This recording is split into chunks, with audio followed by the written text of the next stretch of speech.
Power on. Real-time Sovryn is go. Woo, the Golden Stallion, the man of tomorrow, Savzu, the rated R radio star here. And yes, if you're watching on video, you are seeing me. I'm looking you right in the eye, but not only I, but also I'm being joined by my brother, my ultimate confidant, the man, the legend, the museum owner, Rob Freebeard. Man, welcome back to, well, you haven't been on a real-time Sovryn yet, have you? I don't think so. And it's been a while since I've been on the show, period. Yeah, no, I know. We haven't done a TIE Fighter Renegades in forever. And well, maybe we'll get into part of why that is. Because man, the state of science fiction is a weird thing these days. But for those that don't know, Rob, I mean, how the hell are you? How are you doing, man? I'm doing pretty good. I mean, like just in my personal little, bubble. All society is collapsing around us, but I mean, personally, I'm doing great. Yeah. Right on. I hear you. Yeah. And, I mean, this is the thing for those that are perhaps new listeners, and I know there are quite a few of you. I mean, Rob and I have been actually podcasting together for years and years. And we've clocked in a lot of episodes. And, it can't help when you're a couple of sweaties like Rob and I are, real hardcore old school nerds. You can't help but end up talking about Star Trek, Star Wars, whatever. I mean, it just ends up happening. And I think I sent you a message with like a meme or something about Khan, and and you just responded with "Into Darkness is the worst Star Trek movie" or something to that effect. The worst Kelvin Star Trek movie. Okay, the worst Kelvin timeline movie. Objectively, it is the worst Kelvin movie. All right, so I'll open up with I don't disagree. Like Star Trek Beyond was great. Star Trek 2009, I think, is great. Into Darkness, I'll reserve right now. But what makes that like the worst Kelvin timeline film? It's just a rehash. Yeah, I mean, it's even worse than The Force Awakens in terms of retreading territory that we've gone over before. There were no surprises in that movie. Right. I think the meme even you sent me was basically, stating that what's his name, Khan, was, like obviously inferior to Ricardo Montalban. Oh yeah. That Benedict Cumberbatch portrayal. And like what some people consider like the racist. I don't know if we would even say undertones. It's overtones of like making a Persian guy a white guy, which is strange. But yeah, okay. So I hear that. I mean, the only good thing about that movie, really, in my opinion, is Peter Weller, and that I wouldn't even say that's one of his better performances. Like I'm not saying he dialed it in or anything, but it's not his best performance. Yeah, I mean, interestingly, I guess I would agree. Also, not even his best Star Trek performance, because his appearance in the 2 or 3-parter in the last season of Enterprise was phenomenal. Like he was so good in that. Right. So that's a fair point. Even though, like, I still think, like, he delivers lines in that only he could deliver, like with that kind of gravitas, just with that kind of power, like when he's talking about, war is coming. I mean, it was just fucking epic and you totally bought it. Yeah. So I hear you on that. Okay. What else do you have on it that you can think of that, like, yeah, I mean, I know there's so many inconsistencies that people bring up, like that the script and the editing seem to be like off in that, like, how did this happen before this happened, and blah blah. Well, I mean, they cut the Klingon scene from the movie, from the beginning of the movie. I think they should have left in. I think that was been good. Mm-hmm, mm-hmm. But they really cut that down. And I remember watching the movie, and the scene where Kirk dies is like, I think I audibly groaned. Yeah, I hear that. Yeah, it's a funny thing. You raise a great point, like it being worse than The Force Awakens as far as being like a retread, because like it's not even, one, I think somebody could make the argument that, okay, well, but The Force Awakens was like a dishonest retread. Like it was a retread without letting you know that, as to where they might want to make the argument that Into Darkness was an honest one. But I would push back on that very quickly and say, no, and this is, you and I have talked about this many times that we've recorded, but like when J.J. Abrams said, oh, no, Jonathan Harrison, Benedict Cumberbatch's character, that's not Khan. He openly said that. So this was not an open retread. They were doing everything they could in the marketing to make it seem like they weren't redoing Wrath of Khan, that this was something different. And I mean, from the marketing standpoint, this movie's easily the worst Star Trek in my opinion, not just Kelvin Timeline, because that whole mystery box horseshit that J.J. Abrams was trying to pull in the press junkets was insane. So, and even though they did a comic book where they tried to explain, well, like, how is Khan a white guy with blue eyes now? Right. Because whatever, he went through, whatever kind of alteration, even though when he was a kid, yes, he absolutely, did look like a Persian warrior, blah, blah, blah. I don't know, I agree. That still comes off as very kind of odd. Even though, was Ricardo Montalban Arabic? I don't think so, but regardless. No, but I mean, like he's not white. Yeah, right. He could pull it off. Yeah. No, I mean, certainly there are probably people complaining about that these days if you don't actually cast, somebody specifically of that race in a role, or that is of that particular culture, which, but that was never really an issue back in the 80s. Yeah, well, I think it's it's all. What's that? For better or for worse. Yeah, right. No, totally. Yeah, I mean, and also, it's a character that comes out of the 60s, and I think it gets a little bit grandfathered in, just because I think it actually would have been more insulting to not recasted or to not have casted Ricardo Montalban as Khan, when like he's the man that made Khan the man, right? like his performance was everything for that character. Right. Yeah, and I mean, just right off the bat, I mean, there are some movies and roles that like you shouldn't mess with perfection. Yep. I'm long on record on saying things like, Blade Runner 2049 never should have been made. I know people love that movie, but in my mind, you really they should not have messed with perfection. Sure. Yeah. I'm one of those that like the movie. I know. But I hear you. No, I mean, overall, I agree. I'm trying to even think of the movie where like other than the Terminator series, or like, well, Terminator 1 and Terminator 2 anyway, where it's like, yeah, no, the sequel made everything better, Yeah, I mean, people would say that about Aliens too, even though I think that's the original Alien is the better of the two. But yep. My opinion, like when I was a kid, I thought Aliens was the best film in the franchise. But yeah, later in life, I've come to appreciate the original Alien more. Yeah.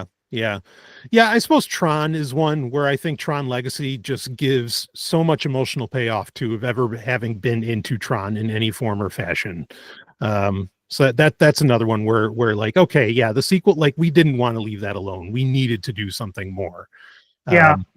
Although, I mean, to be honest with you, like for me, the game Tron 2.0 will always be the true sequel to Tron. 100%. No argument for, and you had Bruce Boxleitner in the whole thing. It was so great. Yeah. Jet Bradley.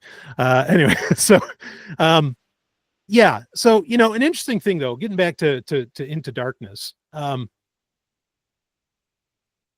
Recently, Robert Orkey died, who was really one of the main, him and Alex Kurtzman, which the less said about Alex Kurtzman, the better. The Lost Crew. Yeah. Him and Alex Kurtzman, you know, were really like, well, okay, there was a time frame where these two guys were dynamite, where, I mean, and again, it's them together. Get Alex Kurtzman on his own and you end up with Star Trek Section 31, I guess, which we might talk about that in a minute. We'll see. But you know, Robert Orkey was like, well, for one, I think he was one of us, you know, like he was a real dork. I mean, just hardcore, and was such, I mean, he got so many things past the finish line that, like, my understanding is his way of thinking was, okay, what B-class property, as in not like the AAA stuff, like what B-class property can we get that we can make so fucking good, you know, that people go crazy about it. And I love that kind of attitude. I mean, and even like his last project, which was what was that, Transformers 1? Is that the latest movie? Yep. You know, that was him. Like he pulled that team together and made that stuff happen. And as far as I understand it, that was pretty damn good. It was really good. I Right. I enjoyed it immensely. It was refreshing after, you know, the garbage that what's his name has been putting out for the last, you know, what, 2 decades. Michael Bay.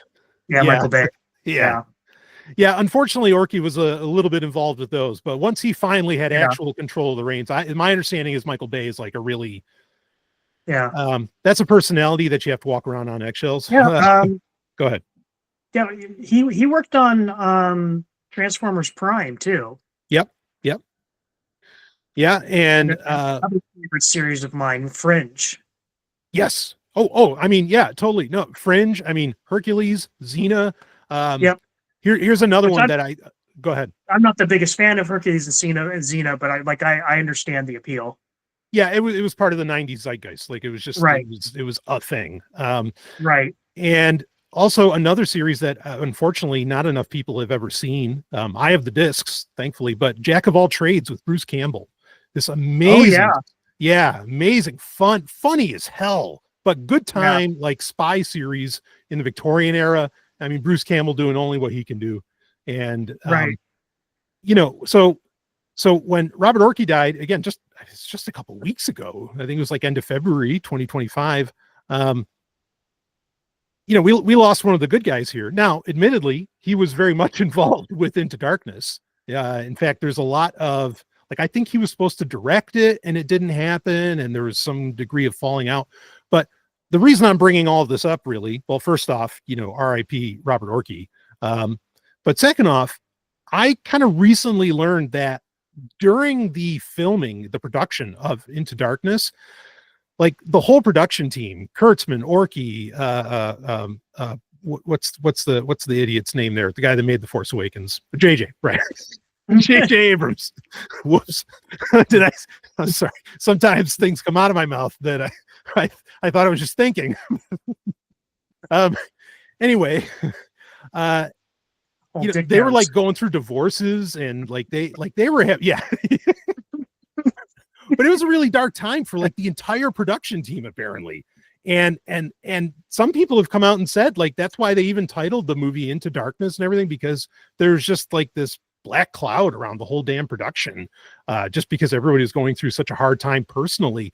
And, you know, it struck me because I never really think about that, you know, that like, boy, you know, maybe, you know, a movie sucking or something, maybe the director really was just having a bad fucking day, you know, or the actors or whatever, you know what I mean? Okay.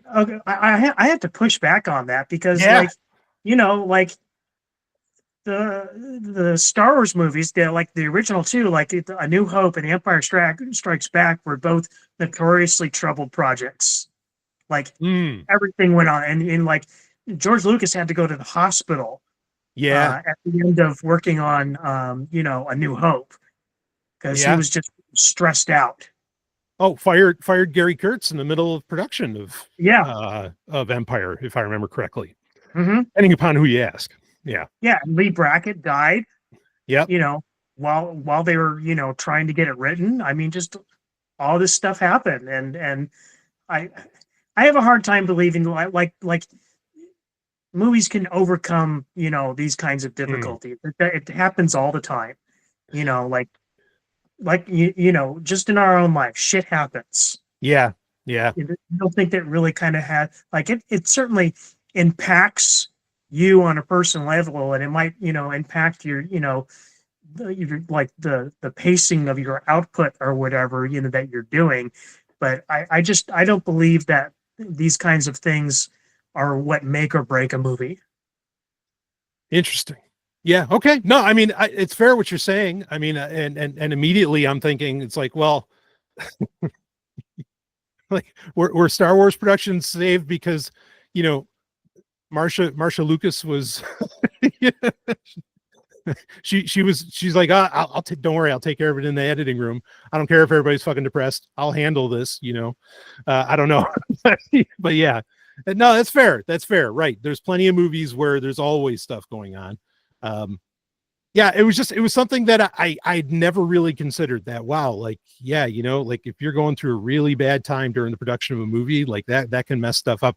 And I mean, I should have recognized that. Cause I mean, I know plenty of movies like, like, Stallone, with, Cobra, the movie Cobra, like he was going through like, I don't know, a divorce and doing whatever else and doesn't show up, or like Street Fighter and Van Damme is off on islands doing cocaine, only shows up for 2 hours once a week to do filming, yeah, like these things can affect film production. But I don't know, this just like struck really interesting with me, because I feel like it's a movie. And the reason I say this is I feel like the movie Into Darkness, like there's so many great elements in it, but I agree with you that the total package, it certainly doesn't match up to 2009 and Star Trek Beyond. Like it doesn't match up to those two. No. Yeah. And for me, I think it comes down to really just a flawed premise. Yeah. It was a mistake to try and remake Wrath of Khan. Right. Yeah. Exactly. I know I won't disagree with that for a second. I really would have much rather had an original, film idea, something, but whatever. I mean, J.J. Abrams was just the wrong guy in the first place, and I think when you watch Star Trek, go ahead. And speaking of the marketing, you brought this up early about the marketing of the movie. Remember, this is the movie famously where J.J. all lied to our faces. Yeah, exactly. About what this movie was. And the original rumors is that this was going to be like a remake of, the second Star Trek pilot where No Man Has Gone Before, which I think would have been actually a good idea. Yeah. I'm with you on that. In fact, in the so a lot of people don't realize this, but for about 5 years, IDW were almost not entirely, but almost exclusively, the Star Trek comics that they were running monthly were all Kelvin timeline comics. Right. And, like the character, they did touch on where No Man Has Gone Before, and they did have Gary come back and everything. So, that ended up somewhere. And I mean, at the time, like in 2016, I was basically saying, yeah, like this monthly Star Trek Kelvin timeline series they're doing, this is the best comic out there, because it was that good. But yeah, unfortunately, they saved all the good storylines for the comics and they didn't put them on the screen. I mean, I think that's kind of the moral of the story there, and that's unfortunate. And again, to prove the point, like that J.J. Abrams might have really ultimately been the problem. I mean, you get Justin Lin involved in Star Trek Beyond, and I mean, you see the product of that. It was a great movie. I mean, just fantastic. Yeah. That movie doesn't get enough credit, unfortunately. No. It didn't. Like, people actually think that is the worst Kelvin movie, which I'm sure we both disagree with that. Yeah. But unfortunately, like it did not do financially. It was, I think, the worst performing Kelvin movie. Yeah, that's a shame. And I mean, part of that I'll blame on, like, the trailers were not great. Like, and I think that actually colors a lot of people's perceptions, because like the trailers were just, you have no idea what this movie's about. It's very, they're very strange. action packed, but strange.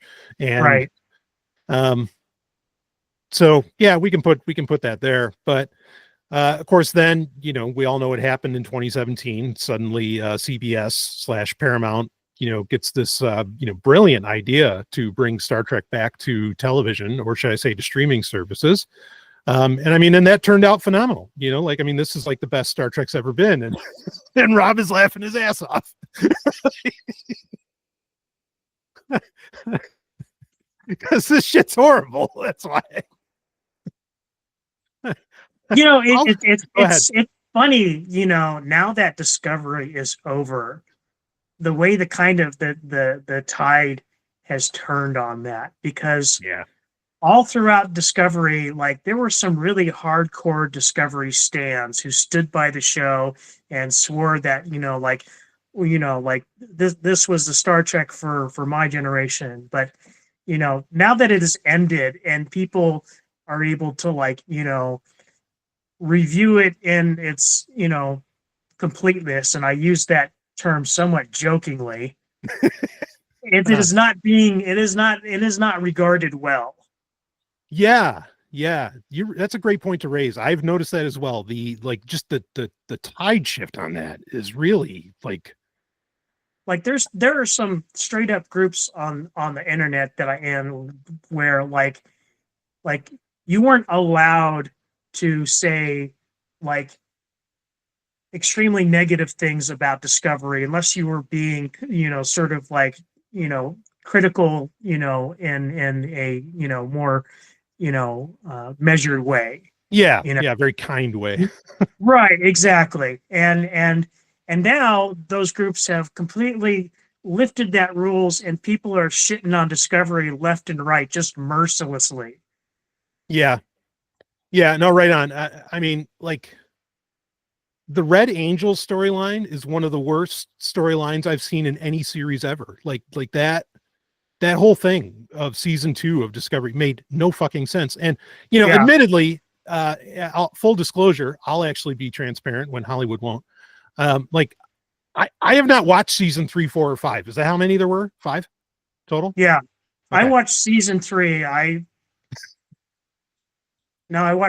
think I watched season 4 too. Okay. Was there 4 or 5? I have not watched 5 seasons at least. Yeah, I have not watched the last season, and from the reviews I've heard that, I've spared myself much pain. You're quite the masochist, Rob. Oh, dude. You ended up, joining me in some of my masochism, because as I recall, you were not going to watch any of Strange New Worlds. Oh yeah. Yeah. And I told you not to watch the second season, then you went and did it. And I did it. Yeah. It's bad. Like the first season actually was I didn't think was that bad. I think it's probably the first season of Strange New Worlds, probably the best thing that Kurtzman Trek has done. Yeah. But it got much worse in the second season. Yeah. I'll say quickly on that, because this actually, we don't have to get to this question yet, but it leads to a question that I'm going to ask you a little later here. In my opinion, my analysis, and it's a deep analysis coming from somebody who knows Star Trek as well as anyone can. Spock, the character of Spock, is like that. That's what is Star Trek's goal? What is Star Trek's message? Spock is that message. This is the epitome of, conscious evolution, right? Because Spock is oh, no. Even from the classic line of, logic is the beginning of wisdom, not the end, and so many other things that's what we're working towards, because Spock later on in life fully integrates his emotions, and he right. doesn't discard them anymore. But then he's also not, a savage Vulcan like they were in their past, in their ancestors. And people can disagree on whether or not they think that Spock is this great role model, but that doesn't matter. That doesn't change the fact that I think that was the message, is that Spock is the epitome. And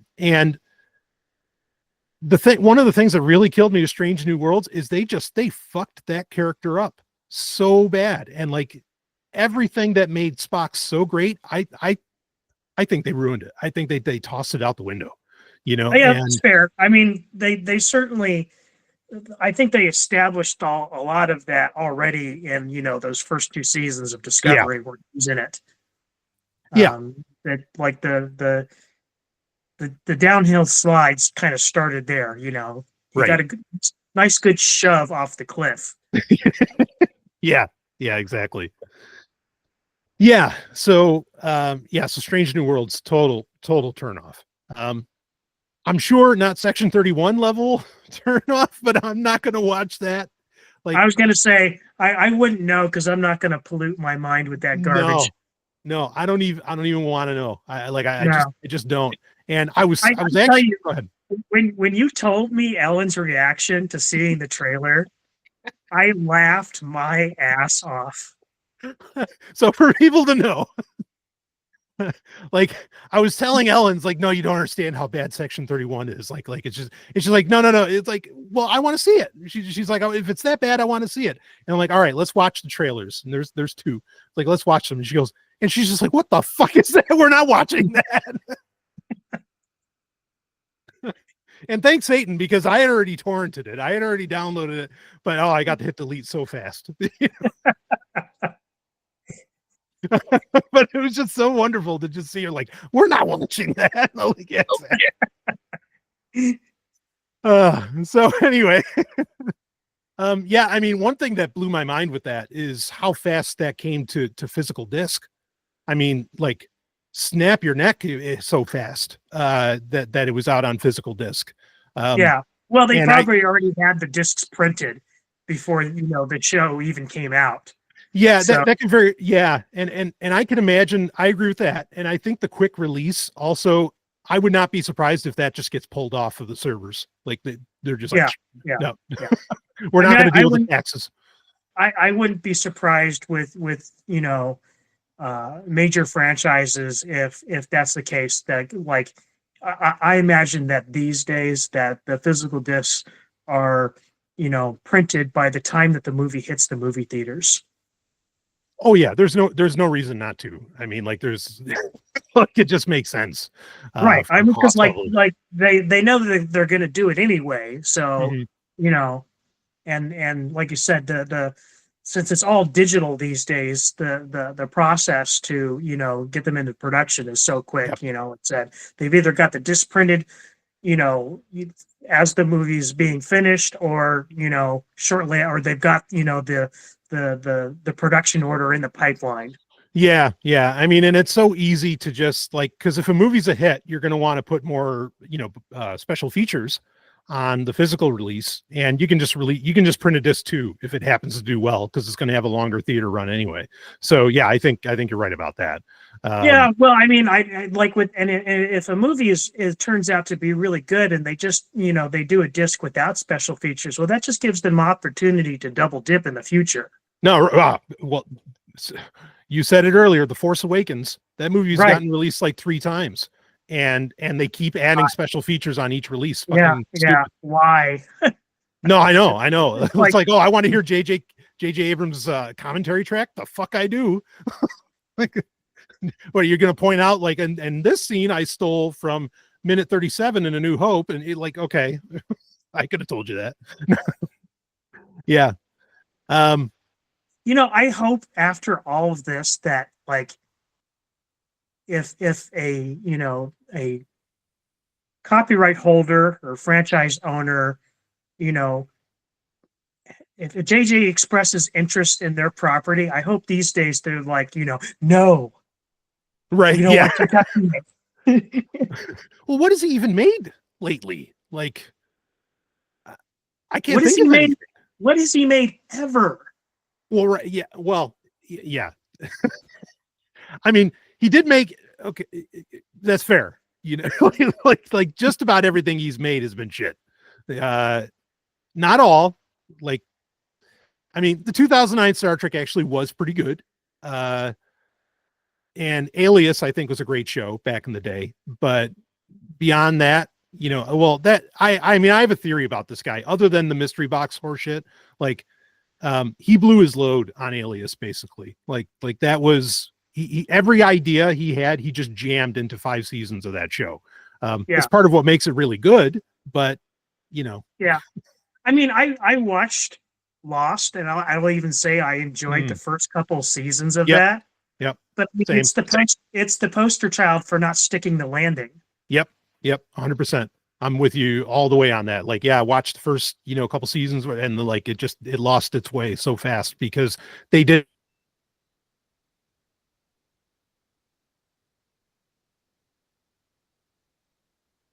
I think so many things get made to where they keep it ambiguous, and they're looking for fan theories. They're looking for, okay, what do people want? What do they actually want the answer to be?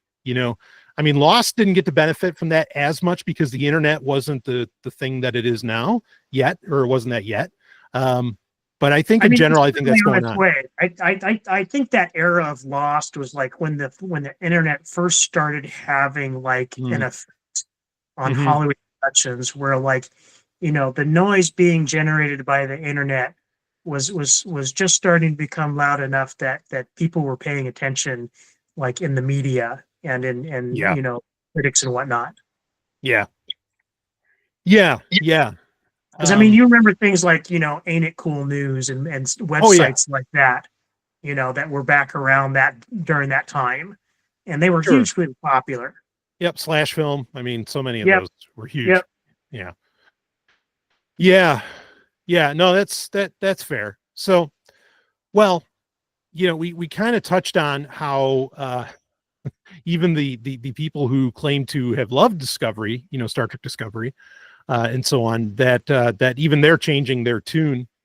I mean, I can't help if I don't know. I have a hard time imagining a person that just defends like Star Trek whole cloth anymore.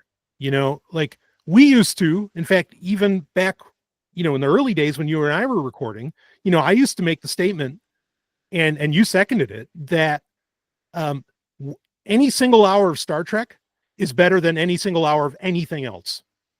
Like that's just, so even bad Star Trek, it's like pizza, right? Like even bad Star Trek is still better than any other food. And like, that is just no longer true at all. Like that's, in fact, by the hours, I almost wonder if there's more bad than there's good now. And that's preposterous. No, I don't know about that. No.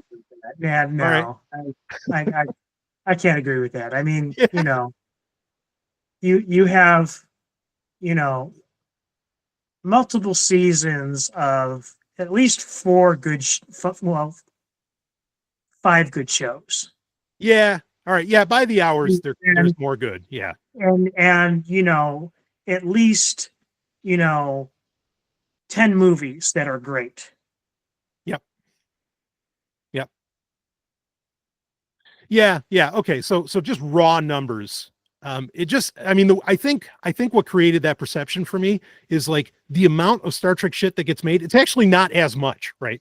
Because I mean, even a season is like half the amount of a season of Voyager or, of DS9 or whatever. And so, but it was all coming at the same time. And so it feels like, holy shit, there's so much Star Trek out there right now, But, well, I mean, especially like, back when we had, TNG and Deep Space Nine on the air at the same time. Oh, those were the days. They were doing crossover episodes. Oh, give it to me, man. You cannot see on YouTube from the waist down, fortunately, on me, but got very excited. Oh, those were good times. Yeah, he just, Julian Bashir just shows up on the Enterprise D, works on Data. Okay. Fuck. Anyway, so so we're not in those glory days. Like even from the beginning of Deep Space Nine, where you had, Picard showing up and being confronted by Cisco. I really think that kind of like set the tone for the entire show. And No, I agree. And I mean, it's amazing how, in fact, I'm really impressed that they felt the need to do that and that they did it, where they really wanted to lay this out. Cisco is not Picard, right? I mean, of course, he Right. directly says that to Q after he knocks him on his ass, with the right cross. It's like, Picard wouldn't have hit me. I'm not Picard. Right, So great. right. But I mean, it's just it's so striking because you've been watching 4 seasons of Star Trek Next Generation by then, and Picard's awesome. Like, how can anybody not like Picard? Right. Well, here's why. Yeah. He lays it down. Cisco laid it down for sure. That was such a bold. You're right. I never thought about it that hard, but you raise a great point. That was a bold fucking move. Yeah. To make Cisco almost like actively hate this universally loved character. Right. Man, wow, talk about striking. And I don't mean Q. Yes. Okay. So, we had an amazing time in the 90s. And I could stop the sentence there. Right. But we had an amazing time with Star Trek in the 90s. And it really leads me to the question that I want to ask you, Rob. I mean, I don't think it's unfair to say Star Trek is at an all-time low. In fact, even the lows that people thought that Star Trek Enterprise hit, no, this is infinitely lower than that. Do you think Star Trek can be saved? Do you think it can come back in some way where it's meaningful again, it's commentary again, it's enjoyable science fiction, thoughtful stuff? What do you think? Yeah, I mean, I know the conventional wisdom is that you're only as good as your last product. I disagree with that completely, and quite frankly, I will say this about really any franchise is that does a poor product diminish the overall franchise? Yeah, I mean, objectively that's true. It can sour your taste for it, but there's no permanence in any of that. I think people who say that X ruined X franchise is just patently ridiculous. Good content is good content. If they start having good writing and good stories and good acting again, you can bring anything back.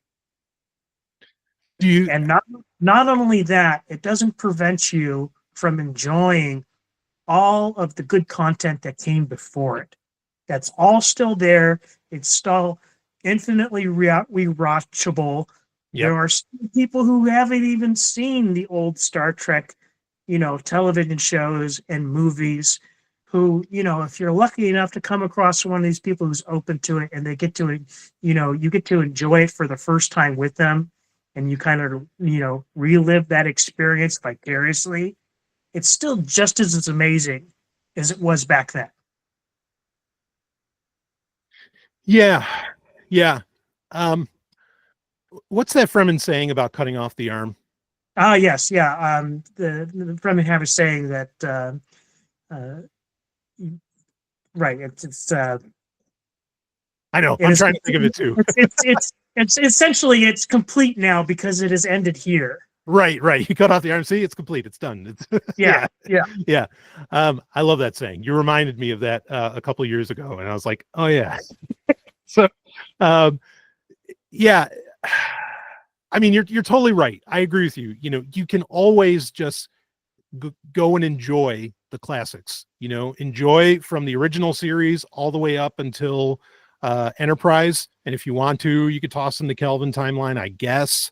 If you feel that saucy, but and you can you cut off the arm right there, and and that's great. I mean, there's so much Star Trek ephemera, novels, video games. I mean, yeah. Well, you're raising. That's another point. You can literally spend a lifetime, immersing yourself just in this one franchise.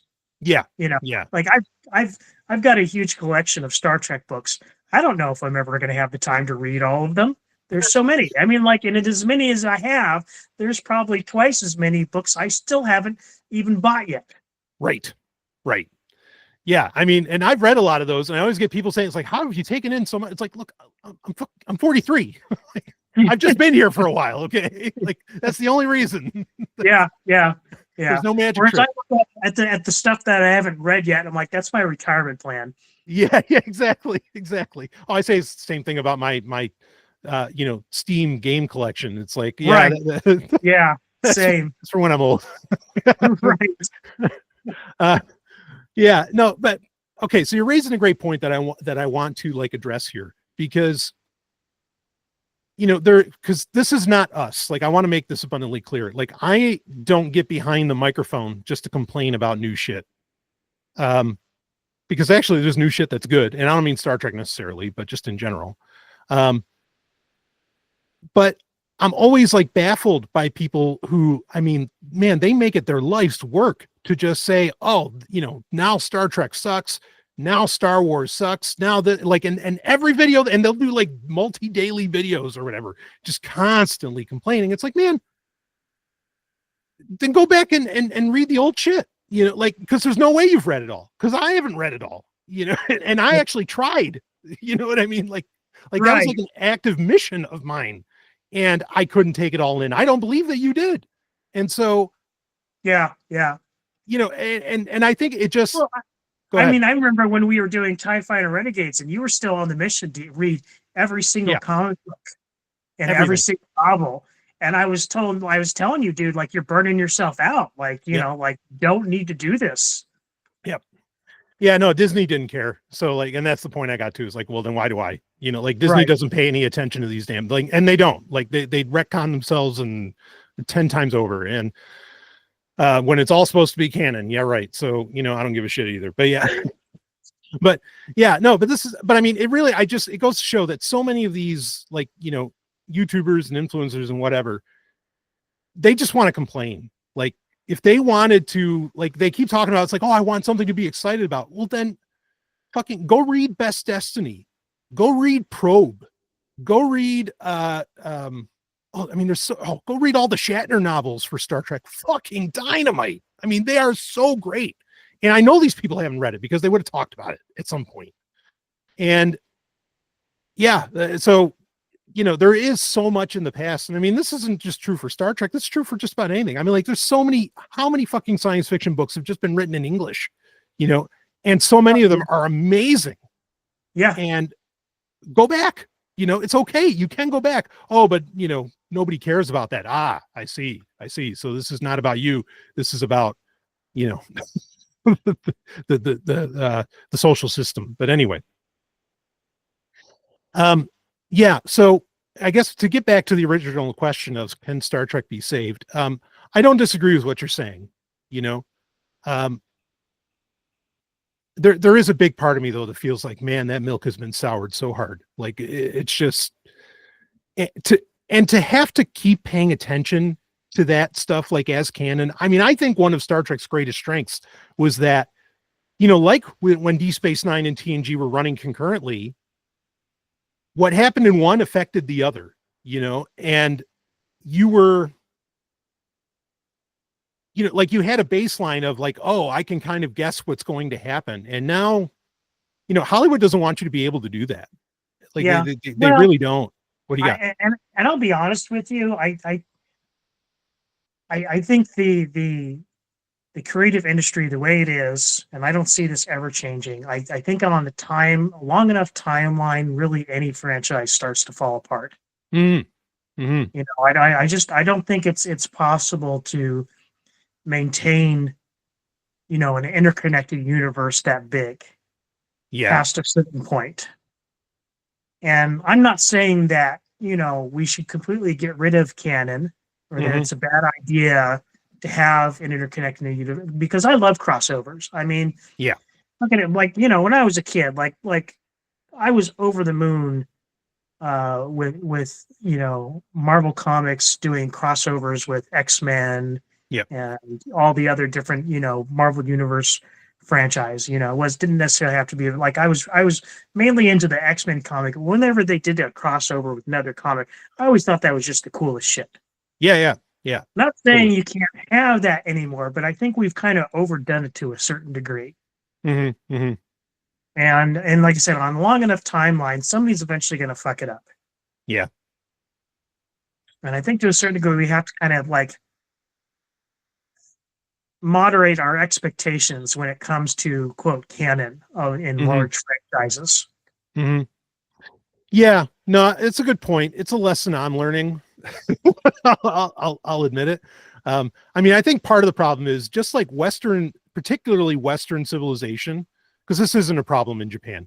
In Japan, you can have 20 million different Gundam series and everybody just loves the shit and they don't care, you know, Right.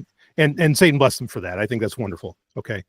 But I think it's part of like just West and whatever Western means, but like the Western mind conceptions in that, like, no. The Gospel of Philip is not in the Bible. You know what I mean? Like, or the Gospel of Thomas is not in the Bible. Like, we just have this like beaten into us because of the Christians and whoever else. Right. You know, it's funny. I was just thinking that before he even came out of your mouth. And, you know, I was just thinking, you know, when you brought up like, you know, Gundam and anime and stuff like that, you know, there was a time when the US experimented with, you know, kind of like remixing and doing their own version of that stuff. And if they didn't do that, we wouldn't have one of the, you know, the greatest cartoons of all time, that being Robotech. Yeah. Being what? Robotech. Oh, Robotech. Yeah. No, right. Most romantic cartoon series ever made, hands down. Yes. That's a good point. And I still like it better than Macross, but you know. Me too. Yeah. Me too. Get your hate in the comments, folks. I know it's coming. At the very least, it's better than most beta, but okay. So, but I mean, you know, even like, you know, the whole Macross thing, like the origin of that is confused because, you know, it was based on a toy line before it was ever, you know, an anime or a manga. And, you know, like so many franchises that have split off it, like MechWarrior and BattleTech, and just like, you know, it's all over the place. Right. And that's the kind of like this is one of the reasons why, like, you know, you and I think is one of the primary reasons why we're so against, you know, intellectual property, is because it prevents stuff like this happening. Yeah. And even to this day, like, you know, the rights to, you know, all this stuff like Robotech and BattleTech and MechWarrior, it's all messed up, you know, to the point where almost nobody can use it. Right. Yeah, that's a great point. I mean, I think we're finally entering the era where IP is going to die, because LLMs and just, you know, like varying narrow AI technologies are just throwing all that out the window. Yeah, well, they can't, you know, function basically without, you know, IP. Exactly. Like, yeah. They just have to gobble up anything and everything they can. Yeah. Bingo. Yeah. But that's a great point to bring up. That is what gets in the way. I mean, you know, I think of like the best Star Trek that's been done in the past decade is, in my opinion, easily. Oh shit! Now what's the name of it? It's the best Star Trek done, and I can't think of the name of it. Not New Voyages, but the one that Vic Mignogna was involved with, where they did. It was like a season 4 of the original series. That's terrible that I can't think of the name of it. Anyway, New Voyages? What is it? No. Yeah. Well, New Voyages was the one. That was done by the guys in New York, which those are great too. But this was like a separate thing. But it was so crazily well done. Star Trek Continues. Yeah, Star Trek Continues. I knew it was a simple name. Thank you. Okay, Star Trek Continues. Phenomenal. Like, burn the discs. I burn the Blu-rays. I mean, the whole thing. Like, this is so goddamn good. It should be canon. And go ahead. Like, I don't know if they're ever going to finish it. I wish they would get off their asses and finally do it. If like you know, like that initial like Axanar. Oh yeah, movie was phenomenal. I know. Well, that created a huge court battle.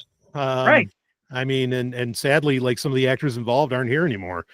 You know, it's so insane. But that's the thing, is that, like, you know, all right, Hollywood, go ahead and make your shit, but like, let the fans make their own stuff. And may the best person win. I mean, Right. Yeah. Yeah. but that isn't their attitude, unfortunately. But that is one way to solve it, is just get rid of IP and just let people go nuts, create like multiple universes. I mean, and maybe it's even the canon thing. Maybe that's even just an American thing, because I think of like Doctor Who. Doctor Who doesn't give a shit about canon. In fact, the creators specifically hate canon, the whole concept. So I don't know. I've never watched it. Yeah. Well, a reckoning may happen in my household soon. I mean, I to be fair with I'm not a fan of the corny sort of sci-fi. It just doesn't hit with me.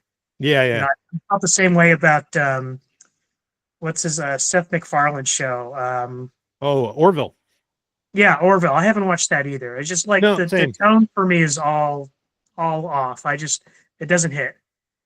Yeah. That is one I want to get to at some point, because apparently people say that you get into like season 2 and 3 and suddenly like, no, this is Star Trek straight up. And yeah, I've heard that too. And I just I don't know if I just don't have the time and patience for it at the moment.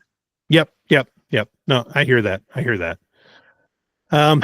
Yeah. So I guess ultimately I feel like, okay, yeah, Star Trek can be saved, but I think, and there's no guarantee that this is going to work, because it didn't work for Disney. Like, you're just going to have to wipe out.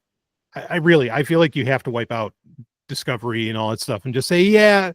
I mean, and now, there's an argument to be made that actually Discovery and everything Paramount's been doing since 2017 is an alternate timeline. I think somebody would just have to come out and say, yeah, that's all an alternate timeline. We're doing, this is something else, and we're going to go into the, 25th century and have a good time.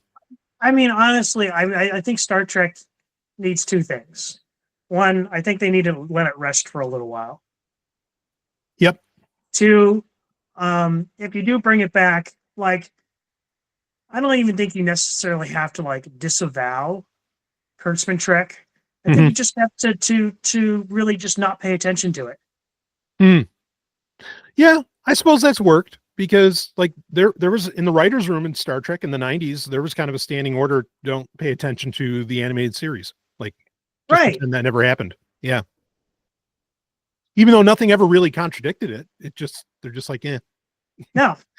And to this day, people still, debate whether or not it's canon or not, but it doesn't really, like alter anybody's enjoyment of, quote, proper Star Trek or the animated series. Right. Yeah. If you like it, you like it. Yeah. I love it. God damn it. It's such a fun show. Yeah. Okay. So yeah, Star Trek can come back. Man, it's going to need some seriously evolved ethics, though. Like way beyond anything I think we've ever seen before anywhere. I mean, oddly enough, we could use some Star Trek ethics about right now. Oh, I agree. I'm with you on that. I mean, especially when we have the technocrats running things. I think it's we need a good dose of real logic and a good dose of compassion, which Star Trek offered both in spades. That was its power. Well, let me ask you this. Let's take that question. Rumor has it, now take these with a grain of salt, and I usually don't like to talk too much about rumors, but rumor has it Disney is trying to sell off Star Wars right now.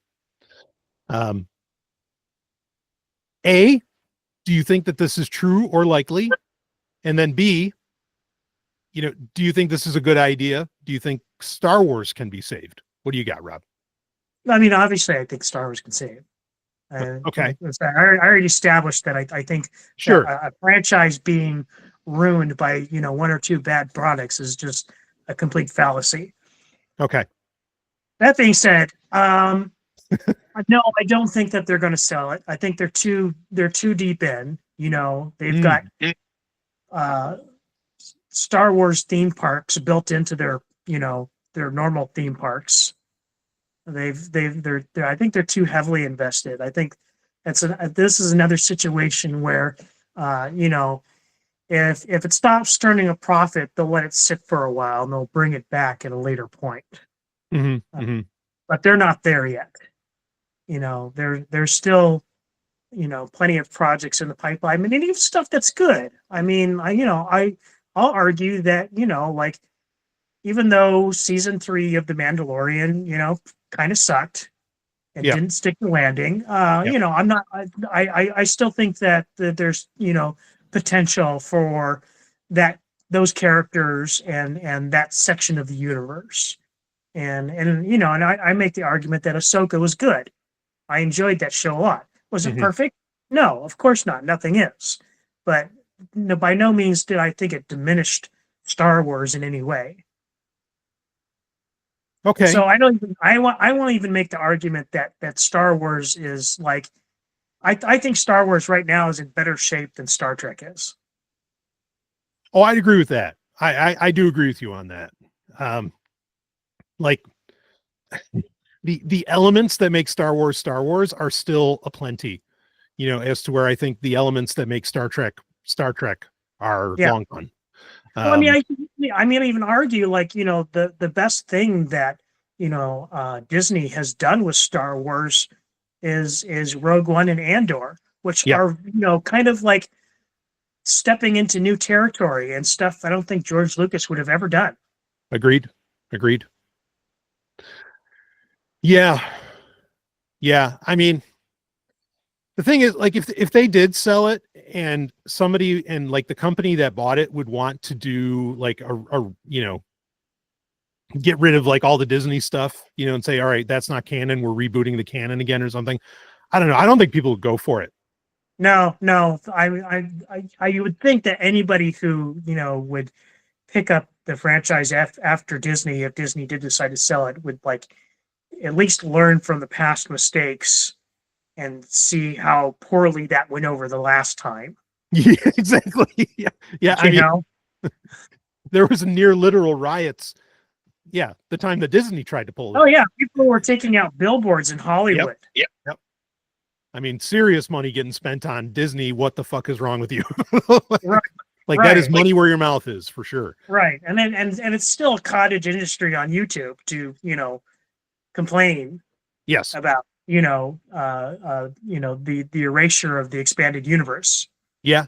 Well, that's one of those cases where it's like, I mean, and that's, the point I've gotten to where I'm just like, all right, yeah, I don't really care about 99% of new Star Wars, but I'll go back and read old Star Wars all day long. Like the comics, the novels, the games, everything. I'll do that shit till I die because it was that great. And honestly, I think, and I've said this many times before, like, if you want those stories to continue, then write them. Yep. Do it. Yep. And thankfully, somebody has finally answered that call. Oh, aren't there novels getting written? They're not. There's novels that are already been published, and they're available in PDF online. I'm speaking specifically of the supernatural encounters, the trials and transformation of Arl Hextafon. Okay. I'm gonna have to see about linking to that in the show notes. Yeah, like I knew there was someone in particular who they were like writing, and they've written a lot of novels that were finishing off like the Swarm series, all of it. That's not the same guy, but like this is like I've actually ordered like physical copies. He put these on a limited print run, and I ordered physical copies of these books. They're supposed to be arriving sometime in the next month or so. I'm really looking forward to it. I'm looking forward to you having them as well. Because I will be walking through your museum. that is amazing. Okay. All right. So this is something I'm going to put a couple links in the show notes. Really getting to point at two different projects, I guess, in this instance. How long has this one been going on that you're talking about? Oh, this is like his second edition. Wow. Yeah. Okay. And there's and I think there's like 3 volumes. Okay. And it's basically kind of like the main character is like a historian or an archaeologist, and he's going through a lot of kind of like the bizarre things in the Star Wars universe that don't get talked about very often. Stuff like from the Marvel comics. Oh, nice. the original Marvel comics. Green bunnies ahoy. Yes. Yes, exactly. Yes. Okay. All right. And it's going into like really, really deep lore of like, the creation of the Star Wars universe. Oh man. All and right. the origins of the Force. All right. Everybody's going to be checking this shit out. That sounds so good. Yeah. Because I'll admit it's really interesting. Like I said, you can read it right now. The PDFs are free and publicly available. Yeah, I mean, because like the Dawn of the Jedi books that appeared towards the tail end of the expanded universe before Disney bought it out, those were a little disappointing. Because they still didn't answer shit. Like, no. Okay, they talk about a different time, but go ahead. Yeah, they talk about it being, like the beginning of the Star Wars universe, but really it isn't. No. I mean, like they already have space travel by then. Right. Right. Like, and the Jedi already exist. Yeah. Yeah. There's just like these stone ships. They're not the Jedi that now. They're the Jedi. Right, 2 eyes. Yeah. Right. But it's still it's still the foundation of that organization really already existed.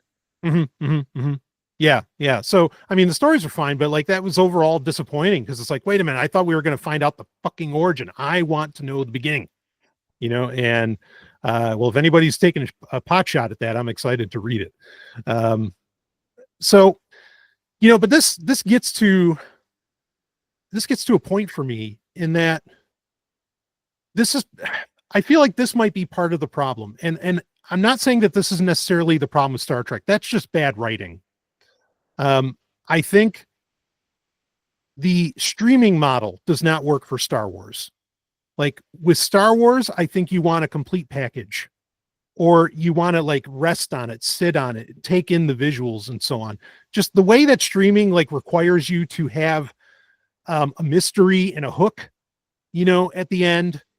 Like again, with Ahsoka, I know you enjoyed it. I was actually really enjoying it at first, but I'm like, okay, can we get some payoff with what the fuck is Baylan Skoll all about? Can we please get something, Right. And we get more of what's going on for Thrawn. What's the deal with Enoch? And that's the problem is that they're still stringing you along. If anything, they've taken that element from television, like soap operas, and kind of turned it up to 11. Yeah. And I don't think you can do that with Star Wars. Even The Empire Strikes Back can impressively stand on its own if it needed to. Right. You know what I mean? I don't think go ahead. I don't think it's so much the format that's the problem. I do think you can do Star Wars television. I just don't think that the the formula that they're using right now is a good one. Yeah. And again, I think a part of that, what creates that formula is just the perverse incentives of streaming services. Yeah. Exactly. And so I think that might actually be the issue here. And so with that, go ahead. I was initially excited about streaming service shows because for a while there they were making shows to be binged. Yes, that was a good thing. Yes. And that's a good format for Star Wars. Yep. But this thing, like I said, where they keep stringing you on, fortunately, I'm really hopeful about the new season of Andor because, as I understand it, their format for their release is that they're going to be doing these time skips throughout the season, like they did with the first season. But they're going to be releasing the episodes, 3 episodes a week.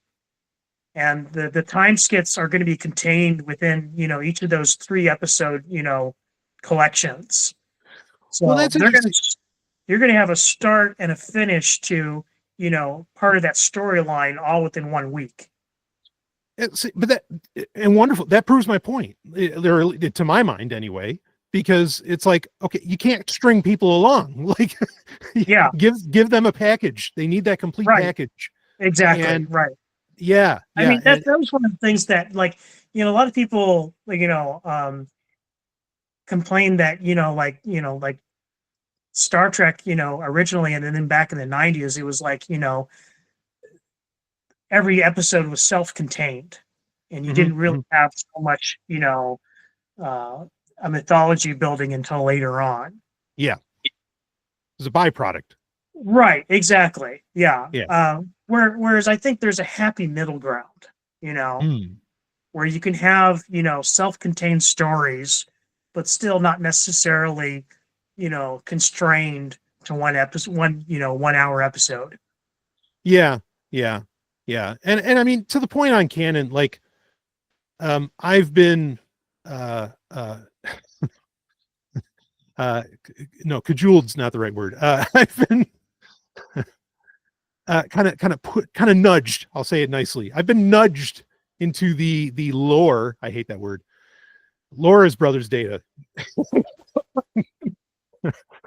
You can add an E on the end, but it doesn't change the fact. Anyway, so the lore of the Elder Scrolls, and this, like, I haven't seen a series, a franchise that what's that?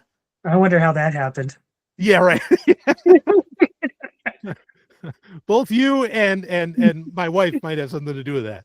Yeah, maybe. Yeah. But I mean, and it's not like I'm new to Elder Scrolls at all. I'm not. But like, right. When I'm looking at it more holistically, like, I've never encountered a franchise that relied more on the unreliable narrator than the Elder Scrolls. Right. Yeah. So as much as I don't like the crutch that is the unreliable narrator, like that, because a lot of times it's just lazy writing. This is not, Elder Scrolls is of course a different animal. It's not lazy writing. It's like, no, you don't understand how much we have to write. We can't get it all right. You know? Like, well, I mean, I think I wouldn't say that it's always lazy writing. I think it's cool like any other, and it has its proper place. Yep. And like, if you just look at human history, it's like all of our history is subject to the unreliable narrator. Oh, we're all unreliable narrators. Right, exactly. Yeah. Yeah. So I mean, like, they're like, the idea that there's this, like, totally cohesive, always consistent, structured universe out there is kind of like, is not reality at all. Yeah. I mean, you're hitting at a pretty large, I think, kind of meta point, in that, the idea of like the third person objective writing, the idea that there's like a God, or in art, what we would call the creator, and that like they know all, be all, like that is such a modern invention. And I mean modern go ahead. Yeah, we were talking about, like, basically this is all modeled off of, the Christian Bible. Yeah. But I mean, you even think about the Christian Bible, and how often does it disagree with itself? Oh, all the time, despite what Christians tell you. Right. Yeah, no, so all even, the time. Even that, is wildly inconsistent. Right. And I remember, I grew up in a Christian high school, a Christian, family, and sure. I went to Sunday school and all that kind of stuff. And I can even remember, like, the time I started to question all this stuff is when they were making the claim that, a Bible had different authors, but it was all authored by God working through them. And I'm like, well, that's patently bullshit. Yep. It's like, no, actually the book of Genesis has 6 authors, by the way. Not even one. Yeah. And to say, like, to say that you're gonna acknowledge all these inconsistency, but still claim that it's the same consistent author with the same message throughout the whole thing. No, I'm sorry. That's no. Yeah, no. No. Right. Yeah. So that, like, that concept, I think we're really hitting at something here that I've never heard anybody really talk about, is that there is this, like, demand we make of what gets presented to us as fiction, like the Bible, or excuse me, as potential fiction, and that like, we just have this perception of what that means. Like, no, this is code and rule. This is how it is. Yeah. And I think that desire becomes even more intense when you start having the multimedia aspect of it, where you're engaging not just, the mind, but, your ears and your sight and everything. It seems like there you have the appearance of literally an objective reality. Yeah. Whereas, with fiction in the past, it was all the written word. And so you had to conjure a lot of that stuff on your own. So it was all very malleable. Right. Yeah. Yeah. That's a great point. Without getting into like the concept of imaginal realms, which I would love to totally detour into that. But yeah, no, you raise an excellent point. And so, all of this is to say for me, getting used to the concept of the unreliable narrator. And I think part of that has to do, I think your point about multimedia is solid as well, because like you just can't keep track of all this shit. Like not efficaciously. You could hire however many people you want. And you're not going to do it, especially if you try and make a game as big as like Skyrim, no way. I was just going to actually make the argument is video games in a way kind of have a cheat to this, because nobody's experience of a video game is completely the same for every individual, like what you experience and the timeline of events and how you experience them is different for every person. That's a great point. Yeah, totally. Yeah. So I think we need to get pretty comfortable with the idea of, I don't want to say like canon and not canon, but like, and you can't say non-canon, it's like rational and irrational. There's actually a place in the middle that's called non-rational. It's not irrational, but it's also not rational. And I don't know what that middle place is in canon, because there's canon and not canon. I don't know what that middle place is. Maybe it's like, I don't know, hyper canon or something. I have no idea, but yeah. And you can't get around it by doing this, multiple universe bullshit either. Oh no, that has to stop. That's just stop that shit. Yep. It's weak science and weaker writing, in my opinion. So yeah. It's something fun you could do every once in a while, but man, you can't. No. Yeah, you can't base the entire franchise on that. Yeah. I think that was one of the reasons why I kind of started falling out of love with Rick and Morty, is because it was relying heavily on that shit. Yep. Yeah, I can hear that. Yeah. Like it's fine, you do it with like Star Trek, you do it with Mirror, and you even do like callbacks to that. Right. It's okay if you do it with, SG-1 or something. But you got to have a point to it as well. Like where like in SG-1, when they would do that, it was to actually save the main universe, or it was like informing the main universe what was coming. So it wasn't exactly a multiverse. It was just like a little bit more looking at the future, I guess. Anyway, regardless. The multiverse. Just horrible. Yep. I'm with you on that. Okay. So we can save Star Trek and Star Wars, and some people are actually already on top of it. Anything can be saved. Anything can be saved.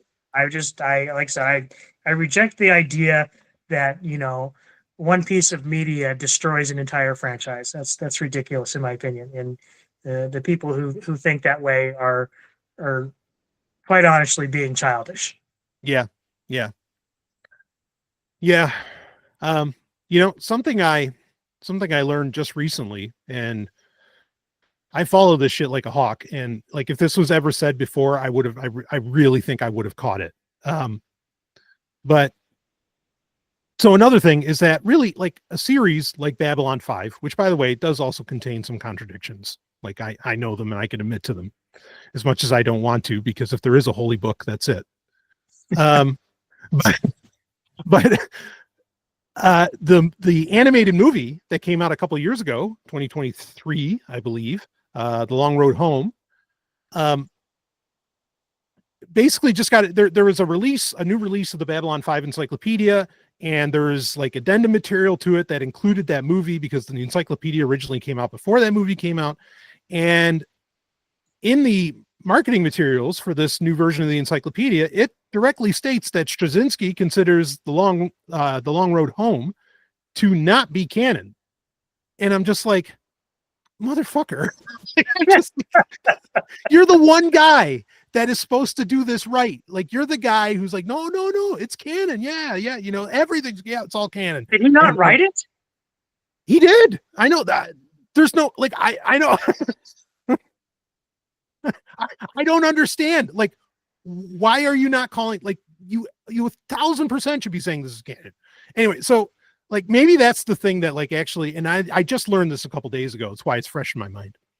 And maybe that's the thing that's like making me finally, because we've been at dinner together, you and I, and you're like, Brian, like, you ever think that, like, you know, just the things you don't like, you don't have to think about, and you can kind of have your own head canon, and like, you can still like some new Star Wars and all that stuff.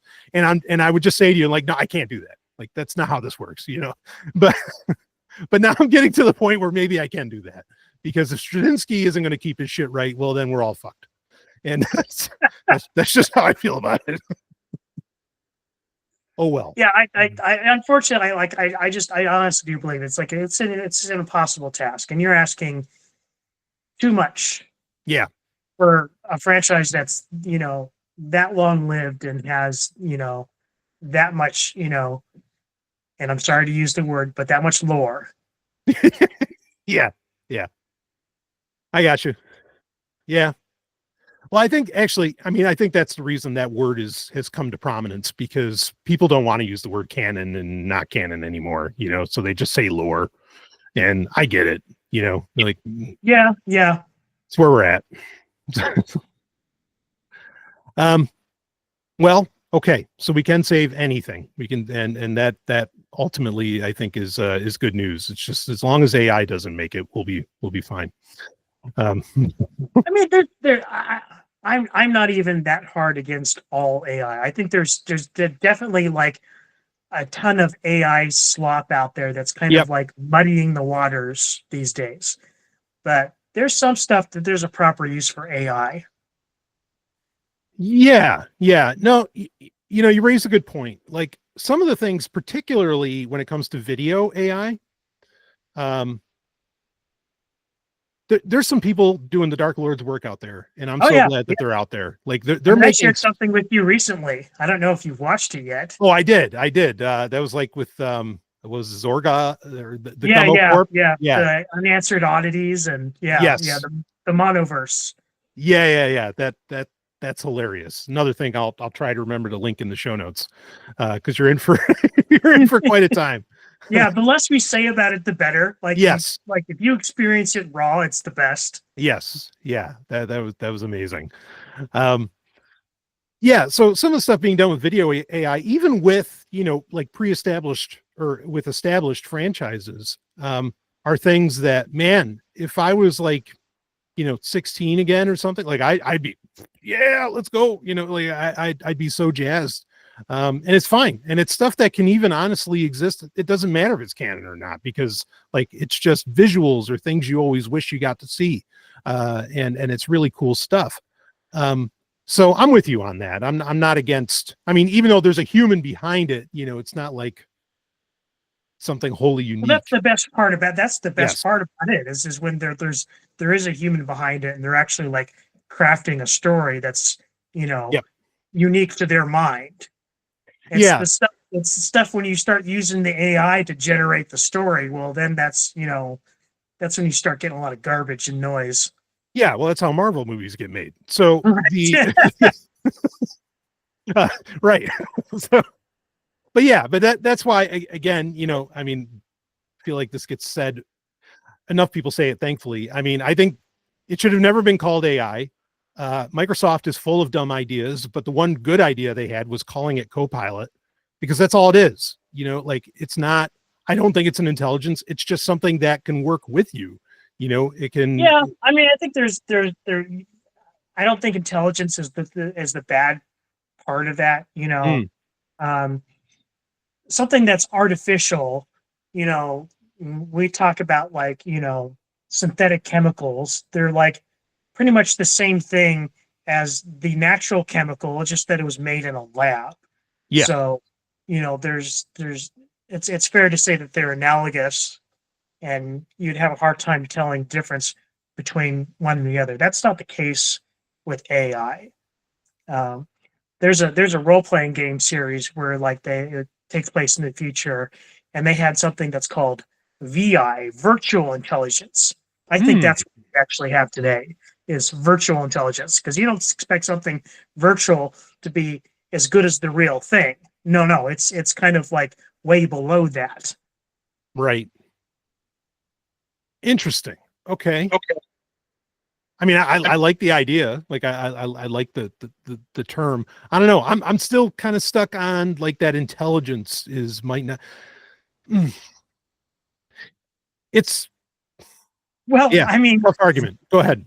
I mean, do stupid people still have intelligence? It's of a kind, right? You know, you wouldn't say that it's great intelligence, but it is intelligence of a kind. Yeah, I was going to quote a Jedi Master that said the ability to speak does not make one intelligent. Yeah, true. Which is probably one of the most racist moments in, because you just had to say it to a Jamaican accented guy. Come on, George. I know you know better.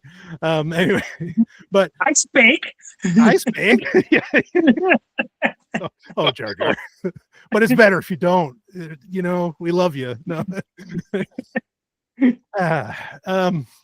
No, I'm a big believer in the Darth Jar Jar theory. So I think he's a lot smarter than we give him credit for. You have manipulated me.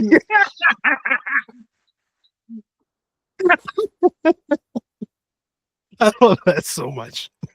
I do too. Yeah. Okay. So where were we? Virtual intelligence? Yeah. I mean, I know a lot of people make that argument that, like, you know, it's a different type of intelligence and blah blah, and like, maybe I can buy into that to some degree, maybe. But you know, this like, go ahead. Yeah, they used to call that the enemy, you know, programming they used in early, you know, first person video games, artificial intelligence too. Yes. You know, and so I understand the disagreement, because I mean, like, that's about the farthest thing you can get from an intelligence. Yeah, right. Because I mean, just go read reviews of video games and you're going to see, oh yeah, the AI is really like does this stupid shit. It's off the, you know, and you know that is an incredible point to bring up, Rob, because why the fuck was nobody freaking out about this stuff back then? You know what I mean? Like, no, I mean, they were. Nobody was listening to them. Oh, maybe. I mean, maybe you're right about that. You think about that. You think about that article that Bill Joy wrote in Wired back in like the year 2000 called "The Future Doesn't Need Us Anymore." Yeah. That to me like was like the first time I can remember somebody like really laying it down. Mm-hmm. Like, you know, like the inherent dangers with some of this stuff. Yeah. Well, that's, you know, the medium is the message, and I think that's an important thing to bring up, because like what I immediately thought was like, yeah, why wasn't anybody making a fucking YouTube video about how, like, look how intelligent enemies are becoming in video games, you know, and this means that the end of the world is coming, Satan is here, and blah blah blah, you know, and like, why wasn't that being made? Well, the reality is that even the technology to make that video for the average dumbass who would think that way, you know, didn't exist yet. And like the internet, like Twitter wasn't even here yet, you know, and things like this. So yeah. Okay. Yeah. But Bill Joy, like you say, go ahead. And to be fair, I think to a certain degree, like we were kind of like desensitized to a certain degree with media, like, you know, like movies like The Terminator, where it's kind of like taken to its, like, you know, the extreme of a killer AI that just wants to kill everything. Which is, you know, it's an interesting story, but it's kind of ridiculous if you really think about it. Yeah. No, I agree. And in that sense, AI kind of became a joke. Yeah. Boy, you know, it makes you want to talk to some AI researchers and be like, tell us about, how do you feel about Terminator 2? Like, how does, yeah, and I bet they would have some very interesting perspectives on the matter, saying like, you have no idea how much this harmed, like technological developments for that could have been very beneficial for a very long time. Right. I mean, it got to the point where, like, Skynet kind of became the colloquial term for, evil AI. Yeah, no, it is right. It's like Google to internet search. I mean, it is the term that you use. And before that, you even had, HAL 9000. Same thing. Right. Yeah. Yeah. Something. Yeah. Good point. Science fiction, in minus maybe Star Trek and like the Culture series, really has had a broadly negative view of AI, like almost every time, even in kind of the more like Blake 7. In Blake 7, AI is not good. Like, yeah, it might be part of the crew, but it's not helping you. Right. That's interesting. I wonder if science fiction writers, I mean, even look at Dune, thou shalt not make a machine in the mind of man. I'd put that in a different category, to be honest with you. Tell me about that. I think Herbert's criticisms of technology in that way were a little cut above, and not something that gets talked about often enough. People talk about Doom, they want to talk about the spice and sandworms. They don't really talk about the Butlerian Jihad very much. Well, I mean, not a lot written about it, or pre Brian Satan Herbert. Right. And he pretty much turned that into a joke. Which, by the way, our Dune Prophecy review episode is coming. and I can see Rob biting his lip. Even under that beard, he is biting his lip. He wants to rip the new asshole on that one. Yes. Anyway. Yeah. I mean, so, well, I guess Marvin Minsky already did start working on AI at Dartmouth by the time that Dune was written. Not that like AI being actually worked on was like a prerequisite for science fiction to write about it. I'm sure it was written about plenty of times before then. Right. Yeah, I guess I'm thinking about the point that like Dune is a bit different, where it's not just like a scare tactic. There's really more of a point. It's where I think with James Cameron, I mean, as great as the Terminator movies are, or some of them, and certainly as great as the Sarah Connor Chronicles was, it's actually not like, you're totally right. Like, so much of it just doesn't make sense. It's actually not like great storytelling. What do you got on that? I mean, depends on how you define it. I mean, it's compelling. I don't know if I'd say it. Yeah, it's probably not great. I mean, although I'd say that the first two Terminator movies are great, But I mean, they are just slasher films, aren't they? Yeah, yeah. But I mean, that's saying that slasher films can't be good. Like they can. Like they can be compelling and enjoyable. I mean, like the point of a movie is to entertain you, and they're very entertaining movies. So they accomplished their goal. Yes, that they did. But like the degree to which entertainment can be absurd is not directly tied to how good or bad it is. Sure. And I guess the point might be that like it shouldn't. I mean, I think there's time where fiction, like say Star Trek, can directly speak to what's going on in the world and what's coming and what we can be and so on. It can be aspirational. If that's your point. Sense. Yeah, right. If that's your point. Like your goal is to actually, provide social commentary, then you kind of have to like be a little more grounded. Yeah. So, and because I agree, slasher movies can genuinely be great, but I also don't think that they should be scientific commentary or, like they're not scientific papers. And never should be. You know what I mean?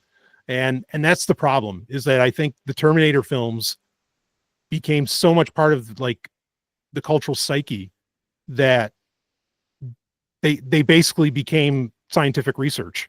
And well, at the very least, like I said, I think it trivialized AI and our perception of it. Yeah. Yeah.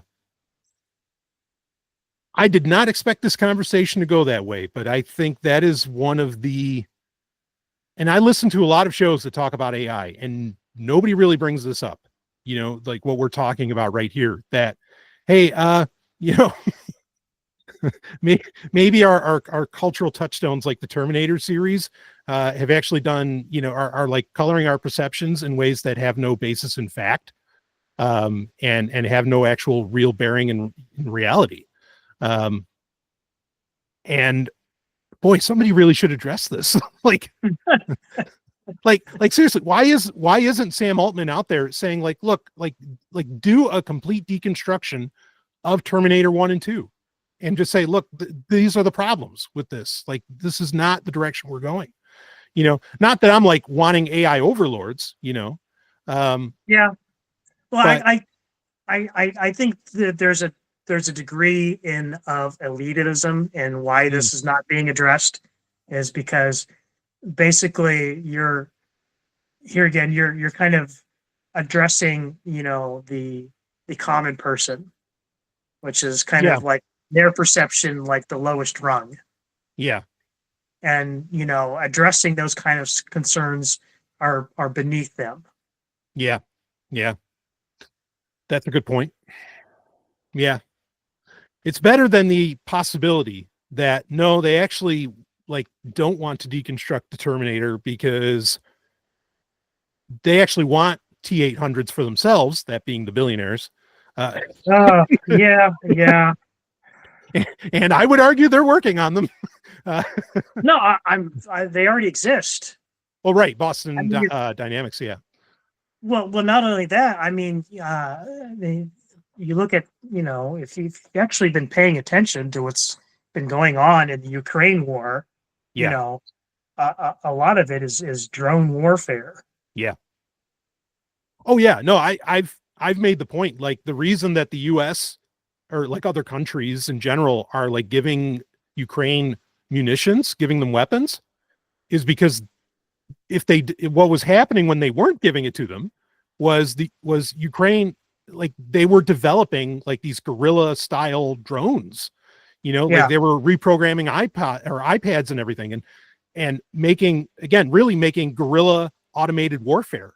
And I think the rest of the world was like, oh shit, because all of that is copyable by anyone, and so they're like, no, all right, let's give them the weapons so they don't go develop their own. Well, the other part of it is it's very much become, a live test ground for defense contractors.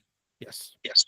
In fact, literally, like they've set up schools in Europe outside of Ukraine where Ukrainian soldiers who have experience using this technology in real combat go to teach the rest of NATO how to use this technology and what their experience using it is. Yeah.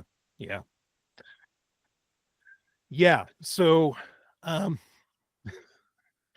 so at the risk of sounding like we just contradicted ourselves, but fortunately this whole episode we were saying contradictions are okay.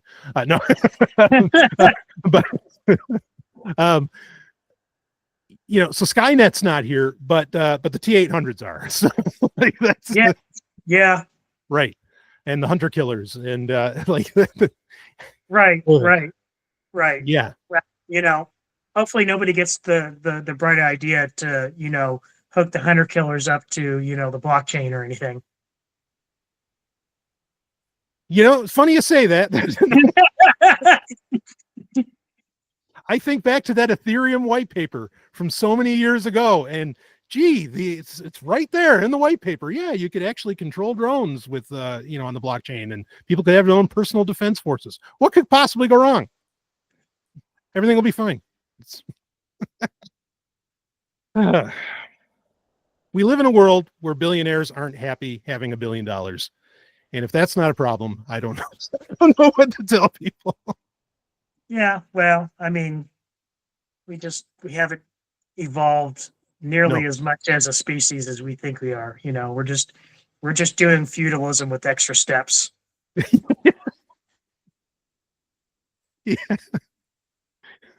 Yeah. We're doing it's W2 feudalism.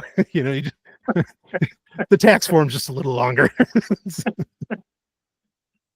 Yeah, for you and me. Yeah. I kind of like that feudalism with forms. That's the world we live in. Anyway, this is the reason we need good Star Trek again. Like really. All right. Well, we just brought it full circle, but I don't want to leave everything with doom and gloom. But we're going to wrap up here in a few minutes.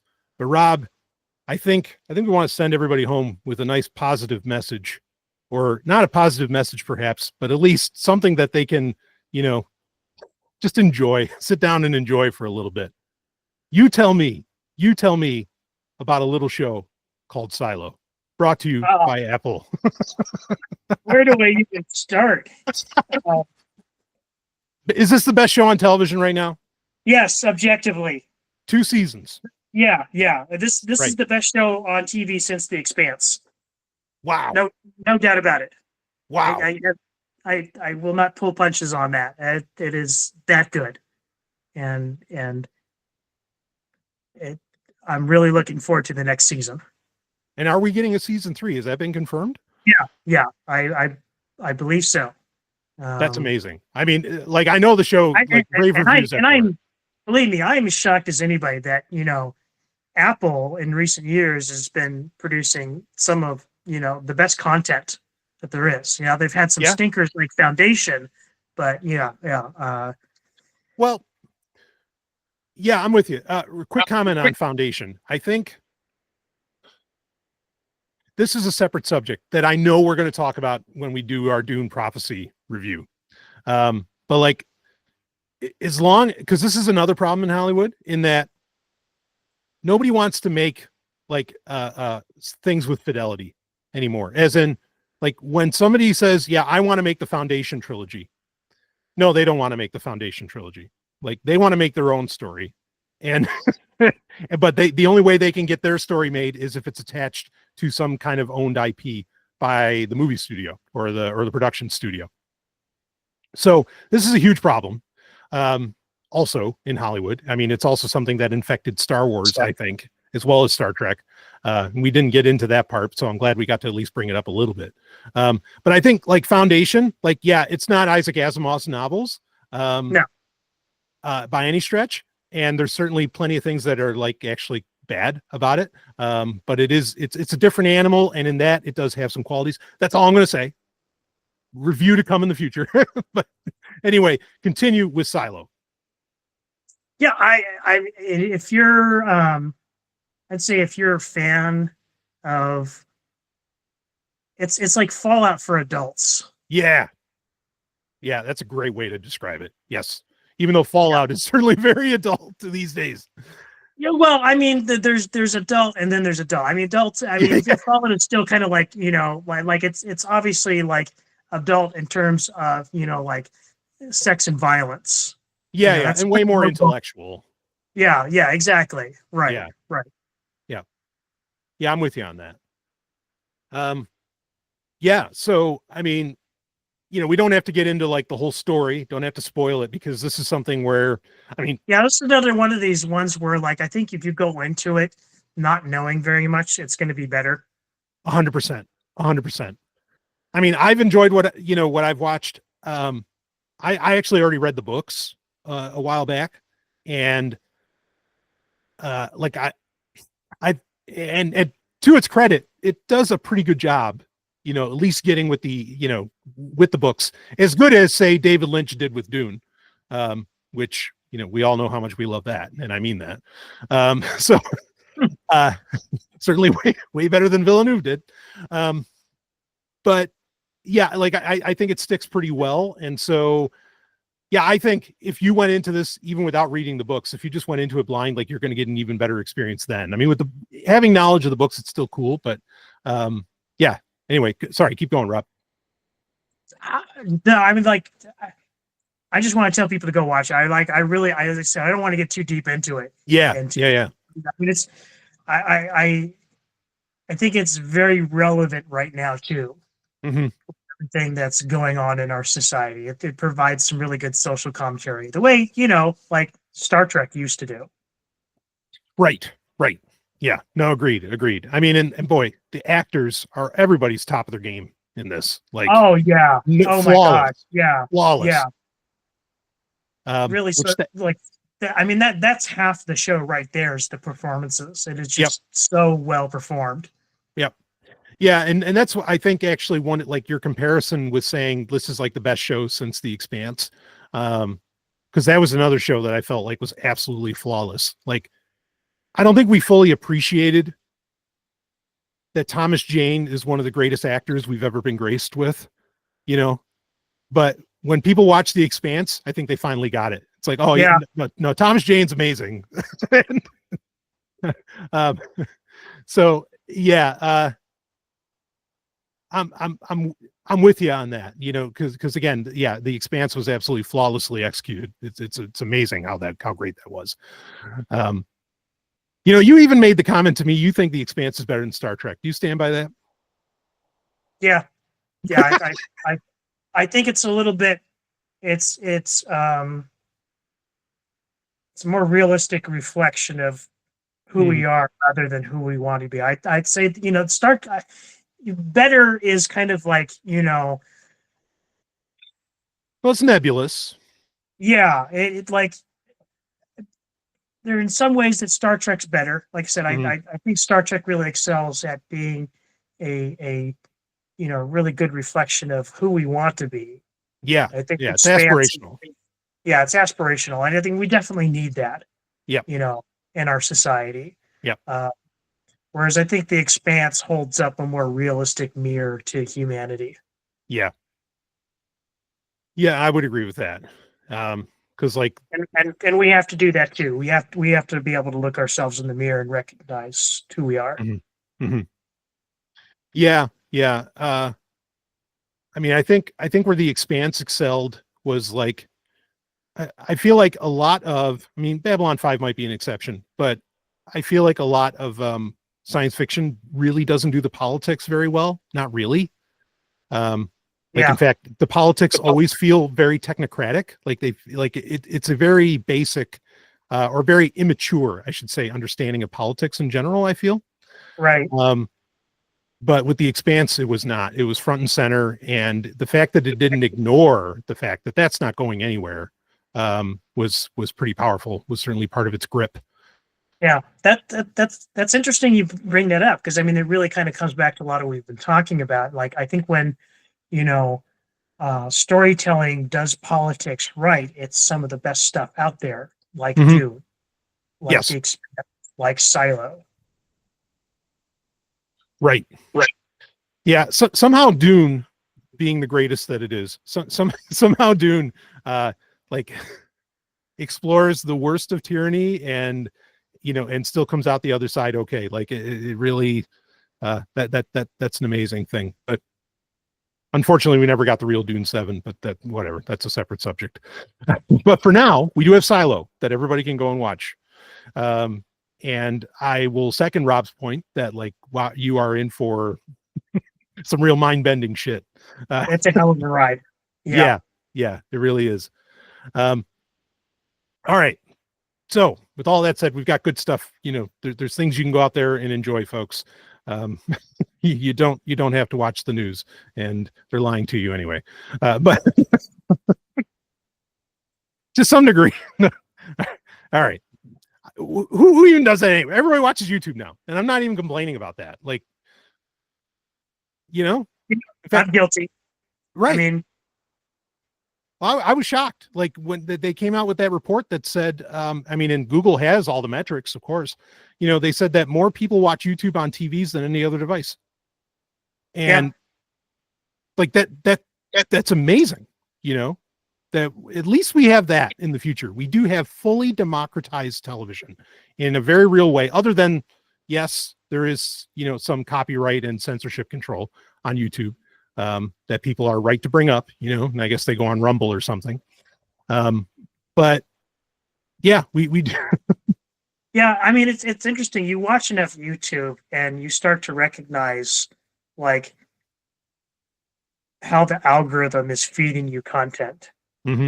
And you kind of have to like, you get to a point where you have to be like aware of the content you consume, because it's going to be a future predictor of what the algorithm feeds you. Yeah. Yeah. Yeah, boy. I mean, the whole subject, we could get in on that.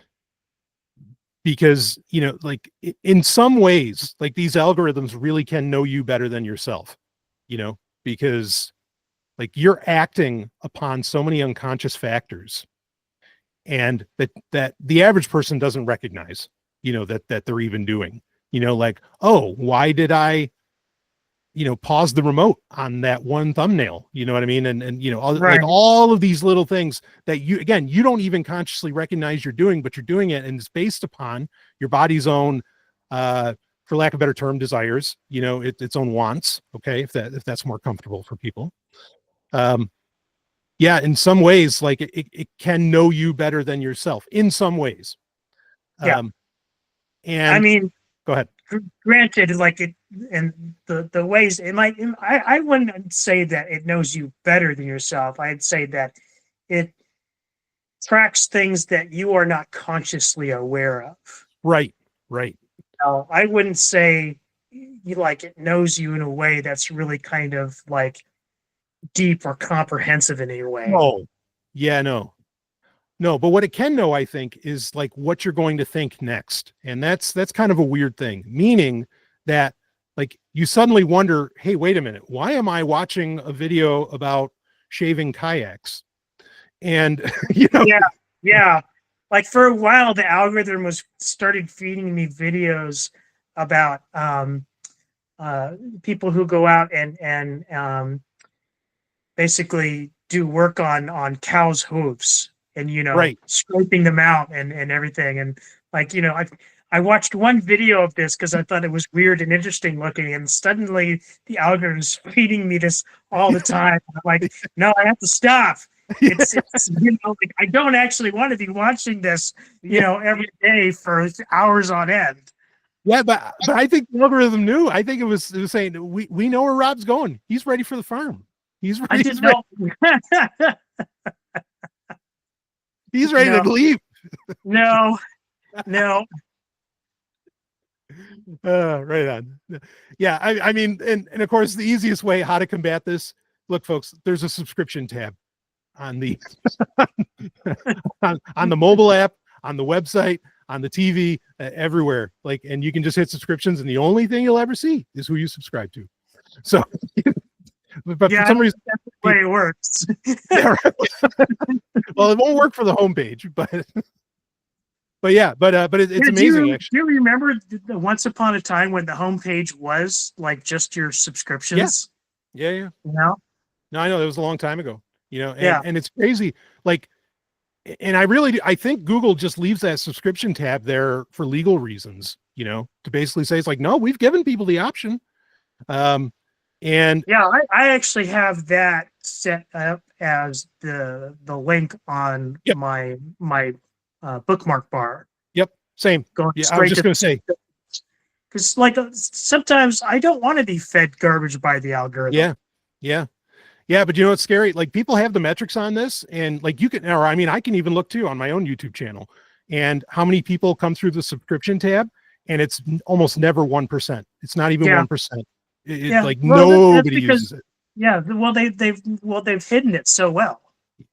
Yeah, it's just innocuous. It's there, but it's innocuous. It's just like, I don't know if people know this, but like there's a bunch of different like quote default standard feeds within YouTube. There's a news feed, there's a gaming feed.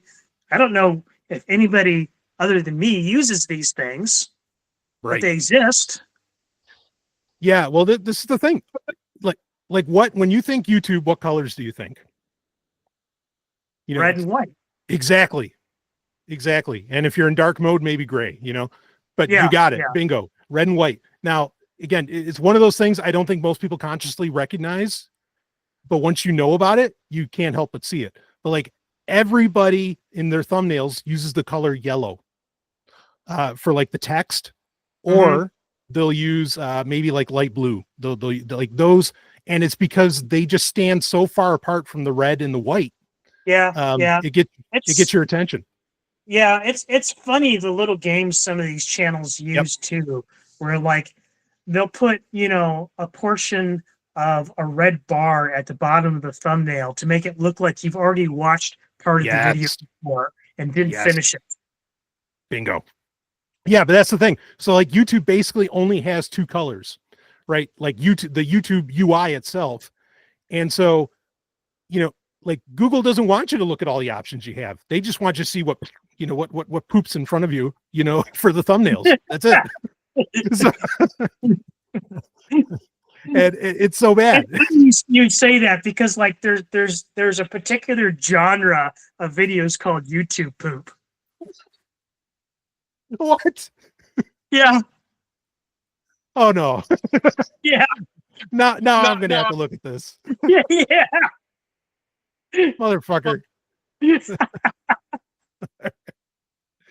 Well, folks, now you got all kinds of things to go look at. Get a silo for your YouTube poop. Oh man. All right. I don't know if I want to know what this is. Like, is it really just videos of people shitting? No. Oh, okay. No. All right. We're going to leave the mystery. That's going to make everybody go. The word poop is more euphemistic. Yeah. Okay. All right. Got it. All right, brother. Well, I mean, have you ever heard of, and this is an old channel. You heard of, oh God, what's it called? Josh Bullshit? Yeah. That's kind of YouTube poop kind of stuff. Okay. All right. I got you. Yeah. I still might take a look. Anyway. All right. As long as it's not strong bad, we're fine. No. Yeah. That's a different era. Yeah. Yeah. That's flash poop. Yeah. Yeah, there we go. Which doesn't exist anymore, really. No, thanks, Apple. Actually, Flash is a terrible protocol. Thank you. Yeah. Really, we mean it. That's more Adobe's fault than Apple's fault. True. Yeah, like as soon as Dreamweaver was gone. Yeah, that's it. Thanks, Steve Jobs. We appreciate you for that one. All right. Well, brother, as always, the best of times. And we're going to be doing this more often, folks. Rob and I both have very stable internet connections now, and so we're going to be rocking this stuff hard, and all kinds of topics I'm sure we'll get into, because boy, Rob is quite the Renaissance man, I must say. You start talking about any subject, and he's like, well, actually, he's one of those, and in the good way, not in the annoying way. I can be annoying. I'll admit it. Well, not on this show, brother. So, all right, we'll wrap this one up. And Rob, is there anywhere you want people to go to find you? Is there any particular spot you want? I don't even want you looking for me. Yeah. He's doing it right, folks. He's doing it right. No links, nothing. No. Beautiful. There's a giant sign on my internet presence that says "Go away." Rob is the ultimate in internet get off my lawn. So yeah. I love it, man. All right. Well, we'll be back again soon. I guarantee everybody that. And again, Rob, always a pleasure to have you on. And we will see everybody else on the other side.